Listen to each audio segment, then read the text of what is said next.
الحمد لله رب العالمين والصلاة والسلام على سيد المرسلين أما بعد فأعوذ بالله من الشيطان الرجيم بسم الله الرحمن الرحيم الصلاة والسلام عليك يا رسول الله وعلى آلك وأصحابك يا حبيب الله الصلاة والسلام عليك يا نبي الله وعلى آلك وصحابك يا نور اللہ۔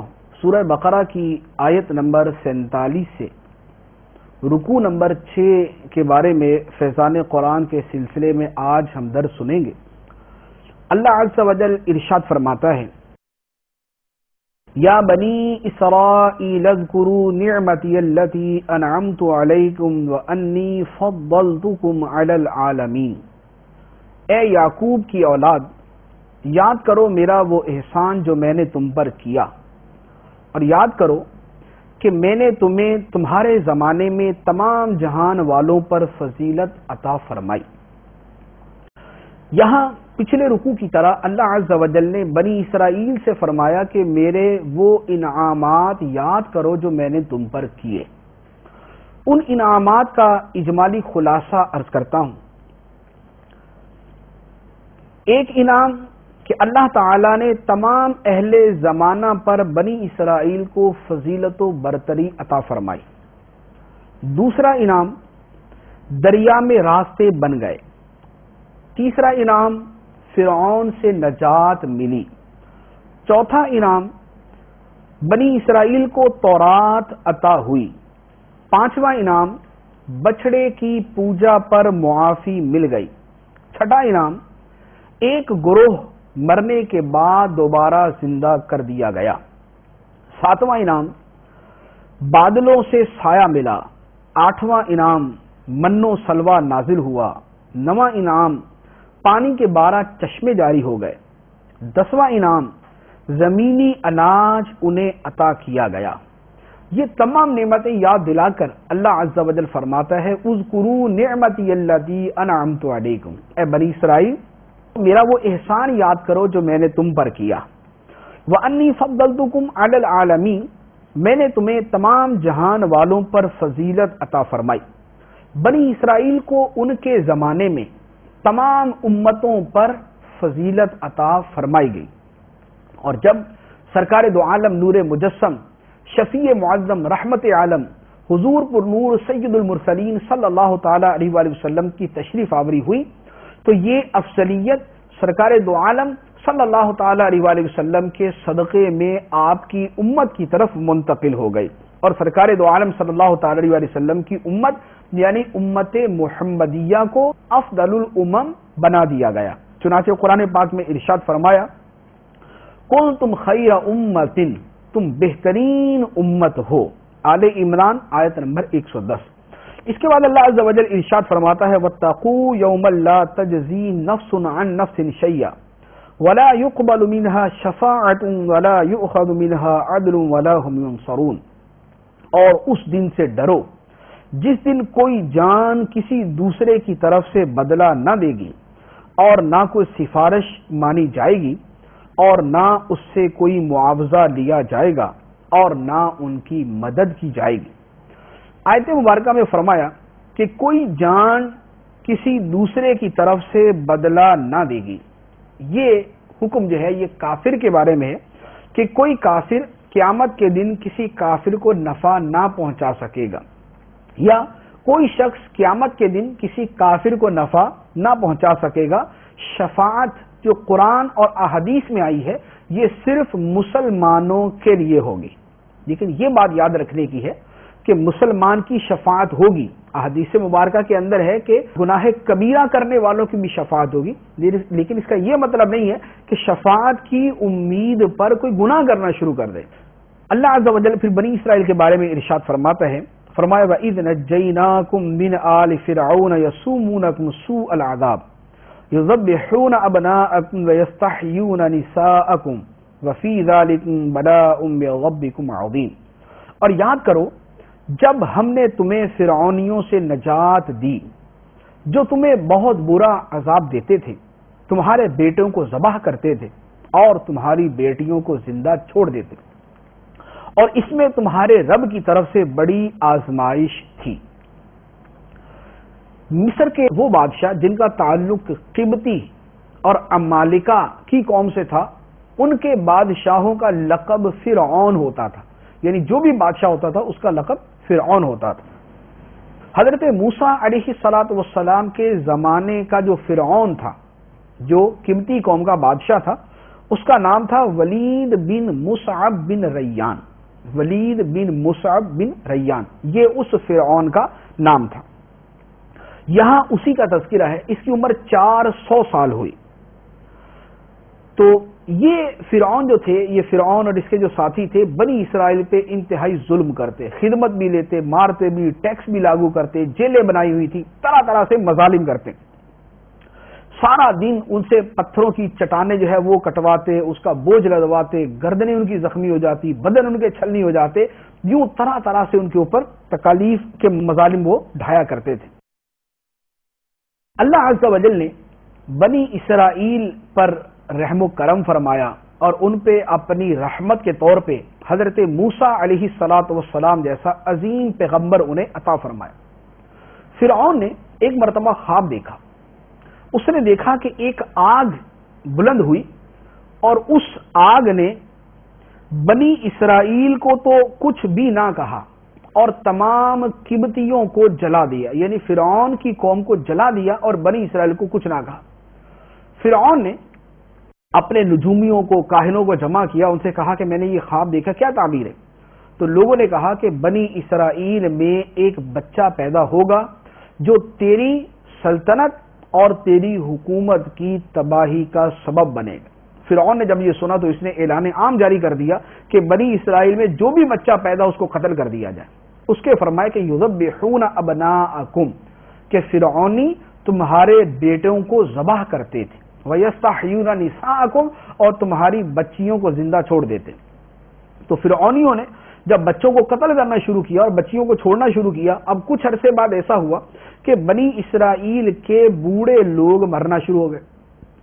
اب فرعون کے درباریوں نے فرعون سے آ کے کہا کہ بوڑھے مرنے لگے، بچوں کو ہم مارنے لگے تو ہمارے خدمتگار کہاں سے پیدا ہوں گے؟ آگے جا کے ہماری خدمت کرنے والے، ہماری نوکری کرنے والے، ہمارے کام کرنے والے کہاں سے آئیں گے؟ تو فرعون نے دوسرا حکم جاری کیا کہ یوں کرو، 1 سال بچوں کو قتل کرو اور 1 سال چھوڑ دیا کرو۔ تو جس سال قتل کرنے کا حکم تھا اس سال حضرت موسیٰ علیہ السلام پیدا ہوئے، اور جس سال بچوں کو چھوڑنے کا حکم تھا اس سال حضرت ہارون علیہ السلام پیدا ہوئے۔ تو یہ وہ سارا پس منظر ہے جس کے بارے میں اللہ عز و جل نے بیان فرمایا کہ یسومونکم سوء العذاب، کہ فرعونی تمہیں بہت برا عذاب دیتے تھے، یذبحون ابناءکم ویستحیون نساءکم، تمہارے بیٹوں کو ذبح کرتے تھے اور تمہاری بچیوں کو زندہ چھوڑ دیتے تھے۔ اللہ عز و جل اس پہ فرماتا ہے وَفِي ذَلِكُمْ بَلَاءٌ مِّن رَّبِّكُمْ عَظِيمٌ، اور اس میں تمہارے رب کی طرف سے بہت بڑی آزمائش تھی۔ یہاں لفظ بلاء کا لفظ ہے، بلاء نعمت کے لیے بھی استعمال ہوتا ہے اور بلاء آزمائش کے لیے بھی استعمال ہوتا ہے، مصیبت کے لیے بھی استعمال ہوتا ہے۔ تو یا یوں کہہ لیں کہ آزمائش نعمت سے بھی ہوتی ہے اور آزمائش مصیبت کے ساتھ بھی ہوتی ہے۔ اگر ذالکم سے مراد فرعون کے مظالم ہے تو معنی یہ بنے گا کہ اس میں یعنی فرعون کے مظالم نے تمہارے لیے بڑی مصیبت تھی، بڑی آزمائش، اور اگر ذالکم سے مراد فرعون کے مظالم سے نجات پانا ہے تو پھر معنی یہ بنے گا کہ اس نجات پانے میں تمہارے لیے بہت بڑی نعمت تھی، تو تمہارے رب کی طرف سے اس میں تمہارے لیے بہت آزمائش تھی۔ اب اس کے بعد اللہ عز و جل نے بنی اسرائیل پر جو احسانات فرمائے اب ان کو مستقل آیتوں کے اندر بیان فرمایا۔ ارشاد فرمایا وَإِذْ فَرَقْنَا بِكُمُ الْبَحْرَ فَأَنْجَيْنَاكُمْ وَأَغْرَقْنَا آلَ فِرْعَوْنَ وَأَنْتُمْ تَنظُرُونَ، اور یاد کرو جب ہم نے تمہارے لیے دریا کو پھاڑ دیا تو ہم نے تمہیں بچا لیا اور فرعونیوں کو تمہاری آنکھوں کے سامنے غرق کر دیا۔ یہاں پر دوسری نعمت کا بیان ہوا کہ اللہ عز و جل نے حضرت موسیٰ علیہ السلام کے ساتھیوں کو نجات عطا فرمائی اور فرعونیوں کو غرق کر دیا۔ اس کا مختصر واقعہ یوں ہے کہ حضرت موسیٰ علیہ السلام اللہ عز و جل کے حکم سے اپنی قوم کو لے کر مصر سے چل پڑے۔ جب فرعونی صبح بیدار ہوئے، دیکھا تو بنی اسرائیل موجود ہی نہیں، پتہ چلا کہ حضرت موسیٰ علیہ الصلوۃ والسلام ان کو لے گئے۔ تو فرعون نے اپنا لشکر تیار کیا، لاکھوں افراد پہ مشتمل لشکر، حضرت موسیٰ علیہ الصلوۃ والسلام اور ان کی قوم کو گرفتار کرنے کے لیے چل پڑا۔ موسیٰ علیہ الصلوۃ والسلام کی قوم جب دریا کے پاس پہنچی تو جا کے دیکھا کہ دریا پوری طغیانی پہ ہے اور پانی جو ہے وہ مسلسل جوش میں۔ اب بنی اسرائیل جو ہے یہ شور مچانے لگے کہ بھی ہم تو پھنس گئے، آگے دریا ہے، اگر آگے جاتے تو دریا میں ڈوب جائیں گے اور پیچھے فرعونی پہنچنے والے، تو ہم آگے جا کے بھی مریں گے، پیچھے رہ کے بھی مریں گے۔ تو اللہ عز و جل کی طرف سے حضرت موسیٰ علیہ الصلوۃ والسلام کو حکم ہوا کہ اے موسیٰ اپنا عصا اس دریا پہ مارو۔ حضرت موسیٰ علیہ الصلوۃ والسلام نے جب اپنا عصا مبارک اس دریا پہ مارا، دریا کی طغیانی اور دریا کا سارا جوش ختم ہو گیا اور اس کے درمیان کے اندر 12 خشک راستے بن گئے۔ بنی اسرائیل کے 12 قبیلے تھے، ان 12 راستوں سے چل پڑے۔ اب وہ ان راستوں سے چلتے جا رہے ہیں اور درمیان کے اندر جو پانی تھا وہ ایسے بن گیا کہ جیسے درمیان کے اندر کوئی سوراخ یا بہت بڑا شیشہ لگا ہوا کہ آپس میں باتیں کرتے جا رہے ہیں، ایک دوسرے کو دیکھتے جا رہے ہیں اور دریا پار کرتے جا رہے ہیں۔ جب بنی اسرائیل نے وہ دریا پار کر لیا اور فرعون وہاں پہنچا اور اس نے آ کے دیکھا کہ راستے بنے ہوئے تو وہ بھی گھس گیا۔ جب فرعون اور اس کا لشکر اس دریا میں گھسا، اللہ عز و جل نے اس کے پانی کو ملا دیا، یوں پانی دوبارہ اپنی جولانی اور اپنی طغیانی پہ آیا اور فرعون اور اس کے ساتھی اس دریا کے اندر ڈوب کر ہلاک ہو گئے۔ تو اس کے بارے میں اللہ عز و جل فرماتا ہے وَإِذْ فَرَقْنَا بِكُمُ الْبَحْرَ، اور جب ہم نے دریا کو پھاڑ دیا اور تمہیں ہم نے نجات عطا فرمائی اور فرعون کو غرق کر دیا، اور تم دیکھ رہے تھے کہ تم اپنی آنکھوں سے دیکھ رہے تھے کہ تمہارے لیے دریا میں راستے بنا دیے اور تم پار کر گئے، جب فرعون آیا تو راستوں کو ملا دیا اور فرعون کو غرق کر دیا۔ تو یہ اللہ عز و جل کا کتنا بڑا احسان تھا۔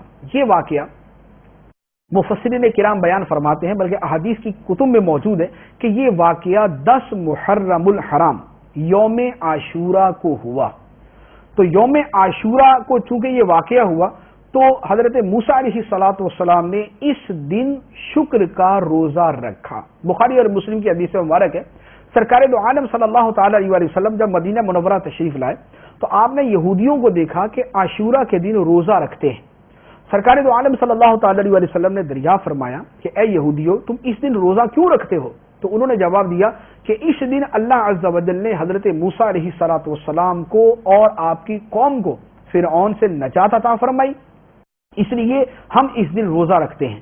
سرکار دو عالم صلی اللہ تعالی علیہ وسلم نے فرمایا کہ تم سے زیادہ حضرت موسیٰ کے حقدار ہم ہیں، لہذا سرکار دو عالم صلی اللہ تعالی علیہ وسلم نے 10 محرم الحرام یوم عاشورہ کا روزہ رکھا، اور پھر ان یہودیوں سے فرق کرنے کے لیے ارشاد فرمایا کہ آئندہ سال ہم روزہ رکھیں گے اور 10 کے ساتھ ایک روزہ مزید ملا لیں گے، 9 محرم کا یا 11 محرم کا روزہ ملا کر یوں حضرت موسیٰ علیہ الصلوۃ والسلام کی نجات کی خوشی کا دن بھی منایا جائے گا اور یہودیوں سے فرق بھی ہو جائے گا۔ تو اس سے یہ پتا چلا کہ جس دن اللہ عز و جل کی طرف سے کوئی نعمت ملے، جس دن اللہ عز و جل کی طرف سے کوئی کرم نوازی ہو، اس دن کو منانا، اس دن روزہ رکھنا، اس کو بطور خاص دیگر دنوں سے ممتاز کر دینا، یہ سرکار دو عالم صلی اللہ تعالی علیہ وسلم اور حضرت موسیٰ علیہ الصلوۃ والسلام کی سنت ہے۔ اسی وجہ سے حدیث مبارک میں ہے سرکار دو عالم صلی اللہ تعالی علیہ وسلم ہر پیر شریف کا روزہ رکھتے۔ صحابہ کرام نے عرض کیا یا رسول اللہ، آپ پیر شریف کا روزہ رکھتے ہیں کیوں؟ فرمایا کہ اس دن میں پیدا ہوا۔ تو جس دن سرکار دو عالم صلی اللہ تعالی علیہ وسلم کی تشریف آوری ہوئی، اس دن سرکار نے اس کی یادگار منانے کے طور پہ روزہ رکھا۔ تو 12 ربیع الاول جو سرکار دو عالم نور مجسم صلی اللہ تعالی علیہ وسلم کی ولادت مبارکہ کا دن ہے، اس دن روزہ رکھنا یا اس دن خوشی منانا یا اس دن اپنی فرحت کا اظہار کرنا، سرکار دو عالم صلی اللہ تعالی علیہ وسلم کی عظمت و شان کا بیان کرنا، یہ سارے کا سارا انہی نعمتوں کو یاد کرنے کے زمرے میں آتا ہے جو حضرت موسیٰ علیہ الصلوۃ والسلام نے 10 محرم اپنی نجات کا دن منایا، سرکار دو عالم نے ان کی خوشی منائی، پیر شریف کو سرکار نے اپنی ولادت مبارکہ کے دن منایا۔ تو اس وقت روئے زمین پر مسلمان 12 ربیع الاول کو سرکار دو عالم صلی اللہ تعالی علیہ وسلم کا یہ دن مناتے ہیں۔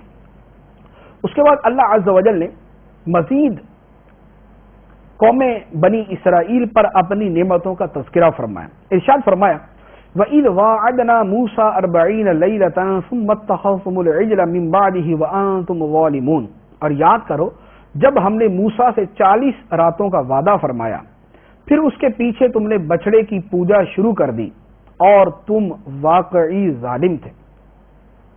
یہاں آیت مبارکہ کے اندر جو واقعہ بیان ہوا ہے وہ یوں ہے کہ فرعون اور فرعونیوں کی ہلاکت کے بعد حضرت موسیٰ علیہ السلام بنی اسرائیل کو لے کر دوبارہ مصر تشریف لے آئے۔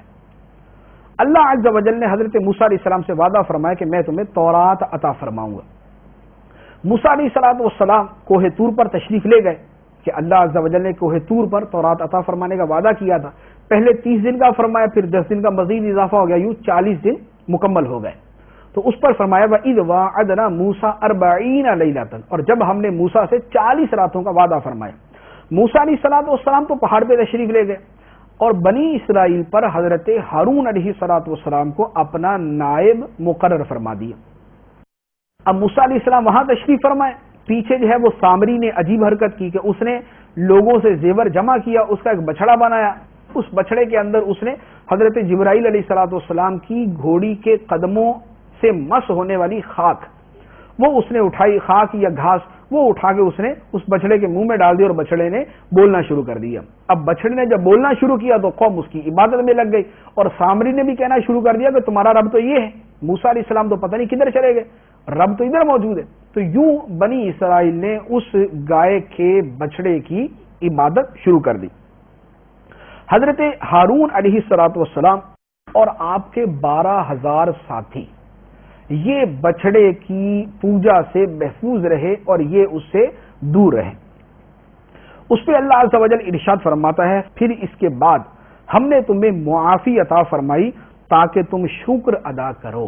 یہ یہاں پر بنی اسرائیل نے جو بچڑے کی عبادت کر کے کفر و شرک اور ارتداد کا ارتکاب کیا تھا، یہاں پر اس کے بارے میں فرمایا کہ پھر ہم نے تمہیں معافی عطا فرمائی۔ معافی کی تفصیل آگے آیات میں موجود ہے۔ مزید ارشاد فرمایا وَإِذْ آتَيْنَا مُوسَى الْكِتَابَ وَالْفُرْقَانَ لَعَلَّكُمْ تَهْتَدُونَ، اور یاد کرو جب ہم نے موسیٰ کو کتاب عطا کی اور حق و باطل میں فرق کرنا تاکہ تم ہدایت پا جاؤ۔ یہاں فرمایا کہ ہم نے موسیٰ کو کتاب اور فرقان عطا فرمائے۔ فرقان سے کیا مراد ہے؟ مفسرین کرام نے اس کے 3 معنی بیان کیے، چنانچہ تفسیر مدارک میں ہے۔ ایک معنی کہ فرقان سے مراد بھی تورات ہی ہے، یعنی وَإِذْ آتَيْنَا مُوسَى الْكِتَابَ وَالْفُرْقَانَ، تو کتاب سے مراد بھی تورات اور فرقان سے مراد بھی تورات، تو دونوں ایک ہی معنی میں ہے، اور یہ وہاں پر واو جو ہے وہ واو عطف تفسیری کے طور پہ۔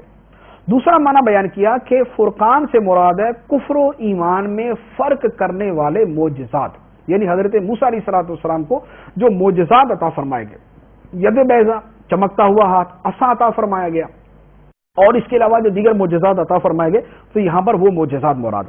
اور تیسرا معنی فرقان کا ہے حلال و حرام میں فرق کرنے والی شریعت، تو اللہ عز و جل نے موسیٰ علیہ السلام کو حلال و حرام میں فرق کرنے والی شریعت عطا فرمائی۔ اب اس کے بعد دوبارہ وہ جو بنی اسرائیل نے بچڑے کی پوجا کی تھی اسی واقعے کی طرف دوبارہ یہاں پر جو فرمایا گیا۔ ارشاد فرمایا وَإِذْ قَالَ مُوسَىٰ لِقَوْمِهِ يَا قَوْمِ إِنَّكُمْ ظَلَمْتُمْ أَنفُسَكُمْ بِاتِّخَاذِكُمُ الْعِجْلَ فَتُوبُوا إِلَىٰ بَارِئِكُمْ فَاقْتُلُوا أَنفُسَكُمْ ذَٰلِكُمْ خَيْرٌ لَكُمْ عِندَ بَارِئِكُمْ فَتَابَ عَلَيْكُمْ إِنَّهُ هُوَ التَّوَّابُ الرَّحِيمُ۔ اور یاد کرو جب موسیٰ نے اپنی قوم سے فرمایا اے میری قوم، تم نے بچڑے کو معبود بنا کر اپنی جانوں پر ظلم کیا، لہذا اب اپنے پیدا کرنے والے کی بارگاہ میں توبہ کرو، یوں کہ تم اپنے لوگوں کو قتل کرو، یہ تمہارے پیدا کرنے والے کے نزدیک تمہارے لیے بہتر ہے، تو اس نے تمہاری توبہ قبول کی، بے شک وہی بہت توبہ قبول کرنے والا مہربان ہے۔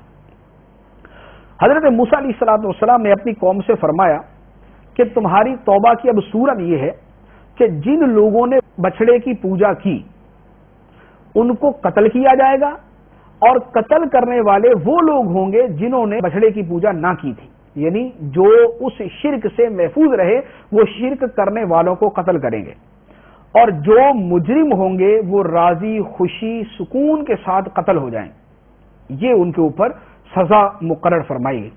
چنانچہ اب یہ سلسلہ شروع ہوا، صبح سے لے کر شام تک 70,000 بنی اسرائیل کے افراد کو قتل کر دیا گیا۔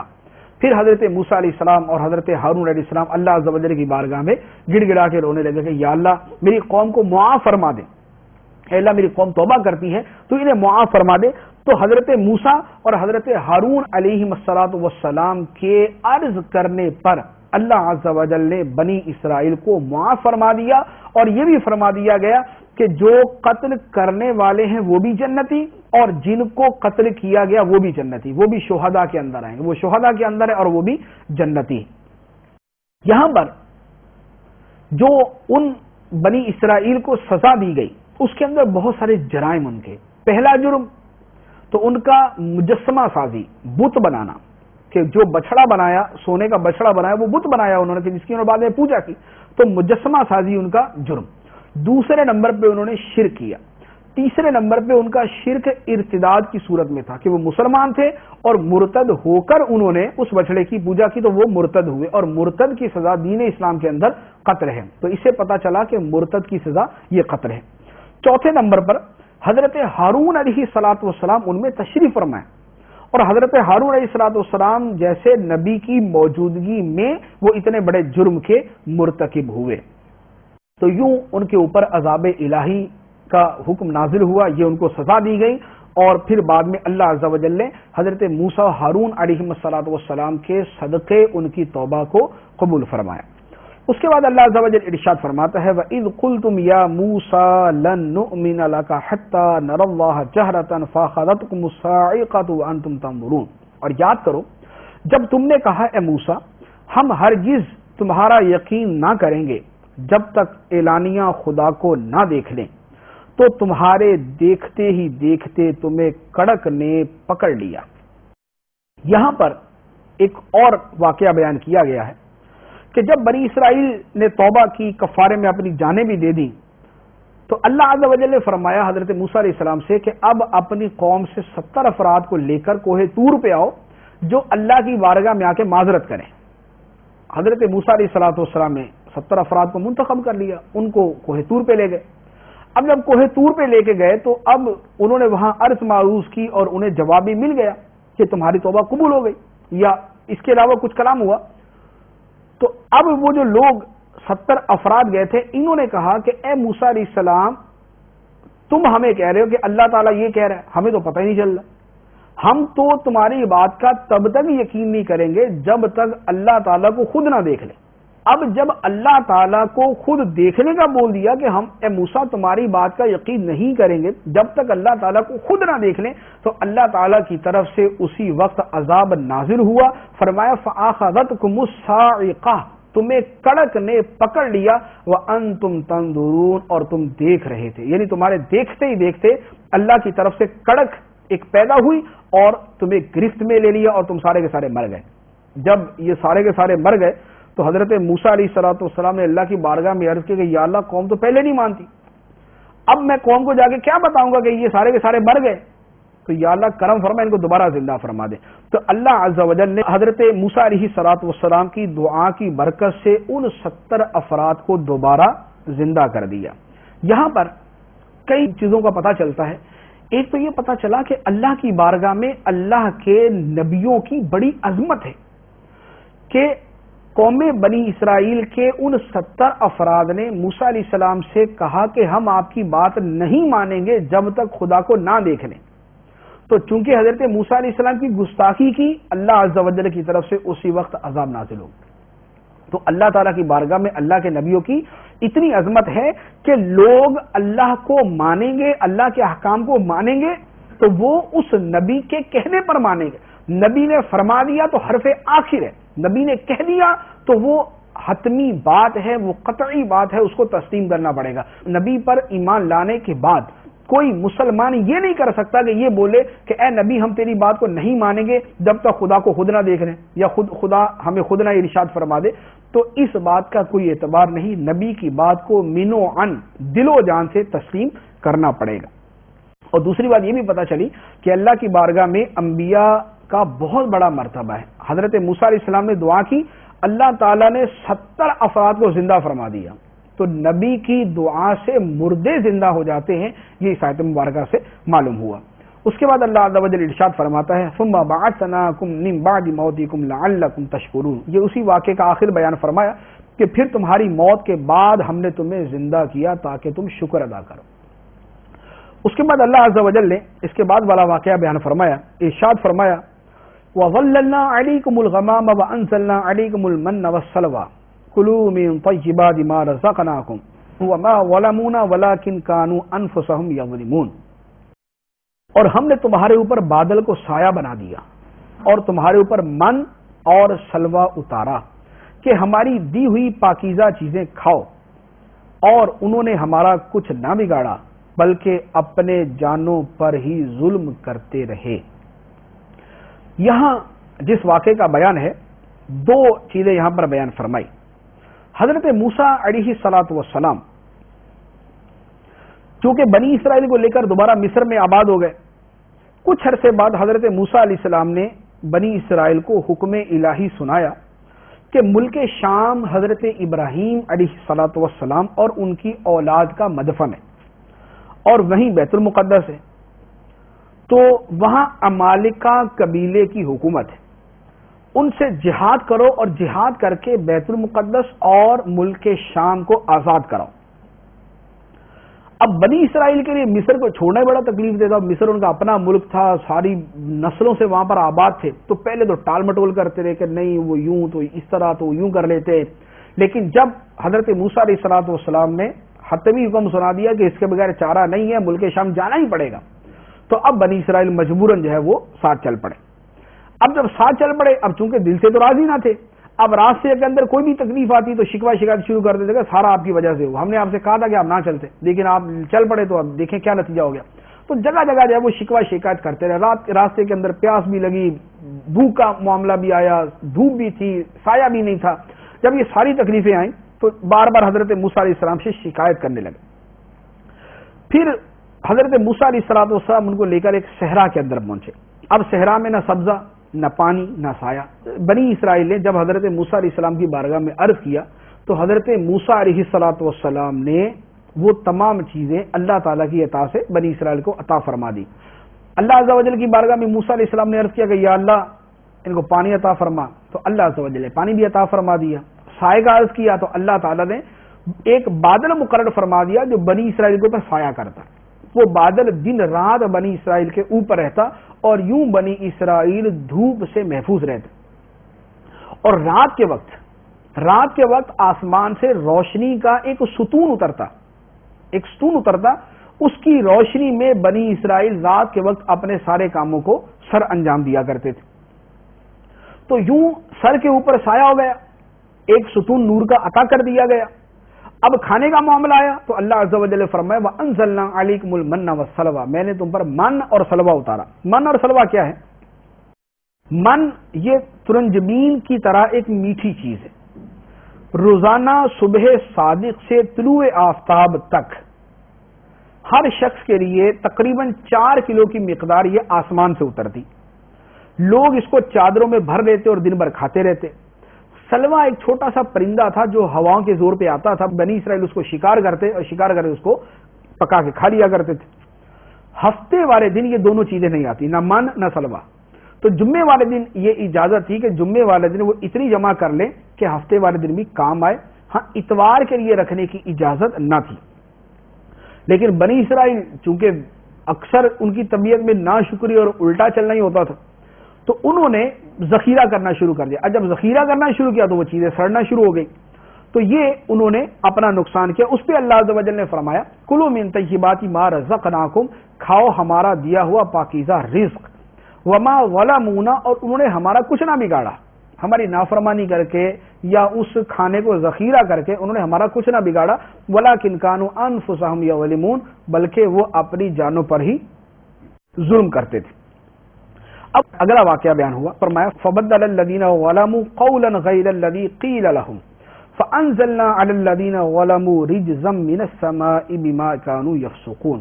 پھر ان ظالموں نے جو ان سے کہا گیا تھا اسے ایک دوسری مذاق کی بات سے بدل دیا تو ہم نے آسمان سے ان ظالموں پر عذاب نازل کر دیا کیونکہ یہ نافرمانی کرتے رہتے تھے۔ یہاں پر ایک پورا واقعہ بیان ہوا ہے۔ یہاں فرمایا کہ وَإِذْ قُلْنَا، اور جب ہم نے کہا اُدْخُلُوا هَٰذِهِ الْقَرْيَةَ، اس شہر میں داخل ہو جاؤ۔ اس شہر سے مراد ہے بیت المقدس، اور یا پھر اریحا نام کی ایک بستی ہے جو بیت المقدس کے قریب تھی۔ وہاں پر مالک آباد تھے، وہ خالی کر کے چلے گئے تھے، غلے میوے کثرت سے تھے۔ اس بستی کے دروازے میں داخل ہونے کا فرمایا۔ وہ دروازہ ان کے لیے بمنزلہ کعبہ کے تھا، اور اس میں داخل ہونا اور اس کی طرف سجدہ کرنا گناہوں سے معافی کا سبب تھا۔ بنی اسرائیل کو حکم ہوا کہ سجدہ کرتے ہوئے اس دروازے میں داخل، یعنی سجدہ کریں اور داخل ہو جائیں، اور اس کے ساتھ اللہ کی بارگاہ میں عرض کرے حطۃ حطۃ، حطۃ کا معنی ہماری مغفرت ہو، ہماری مغفرت ہو، ہماری مغفرت ہو۔ یہ کلمہ استغفار تھا۔ بنی اسرائیل نے دونوں حکموں کا الٹ کیا۔ حکم تھا سجدہ کرتے ہوئے داخل ہونا، بنی اسرائیل سرینوں کے بل گھسٹتے ہوئے داخل ہو۔